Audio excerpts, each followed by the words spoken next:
Hello दोस्तों, एक बार फिर स्वागत करता हूं आपके अपने यूट्यूब चैनल में। दोस्तों, झारखंड कर्मचारी चयन आयोग की तरफ से एक नोटिस निकाली गई है और ये नोटिस है झारखंड मैट्रिक स्तर संयुक्त प्रतियोगिता परीक्षा 2022 के बारे में। तो दोस्तों, इस नोटिस में क्या है आगे जानते हैं। दिनांक 18/8/2022 को झारखंड मैट्रिक स्तर संयुक्त प्रतियोगिता परीक्षा 2022 से संबंधित विज्ञापन संख्या 16/2022 से प्रकाशित विवरणिका के कंडिका 12 एवं 13 के अनुसार आवेदन समर्पित करने की प्रक्रिया दिनांक 11/9/2022 से आरंभ होनी थी।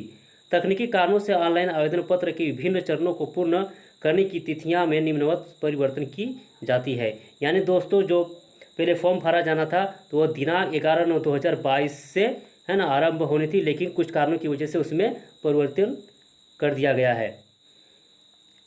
तो इसमें क्या क्या चयन किया गया है वो जानते हैं। तो सबसे पहले दोस्तों, रजिस्ट्रेशन करने तथा सूचना दर्ज करने हेतु दिनांक 30/9/2022 से दिनांक 30/10/2022 के मध्य रात्रि तक आप ऑनलाइन कर सकते हैं।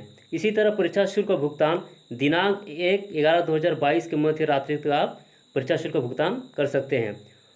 फोटो एवं हस्ताक्षर अपलोड दिनांक 3/11/2022 के मध्य रात्रि तक आप अपलोड कर सकते हैं। इसी तरह दोस्तों, दिनांक 5/11/2022 से दिनांक 8/11/2022 के मध्य रात्रि तक ऑनलाइन आवेदन पत्र में किसी भी प्रकार की अगर गलती हो गई है तो उसमें संशोधन करने के लिए पुनः ये साइट खोली जाएगी। आप वहां पर सही कर सकते हैं, संशोधन कर सकते हैं। तो दोस्तों, ये झारखंड कर्मचारी चयन आयोग की तरफ से अपडेट था। आगे जो भी अपडेट आएगा आप लोगों तक पहुंचा दिया जाएगा। तो चैनल को सब्सक्राइब जरूर कर लीजिएगा, बेल आइकन को प्रेस कर लीजिएगा ताकि आने वाले हर एक नई वीडियो का अपडेट आपको मिलता रहे।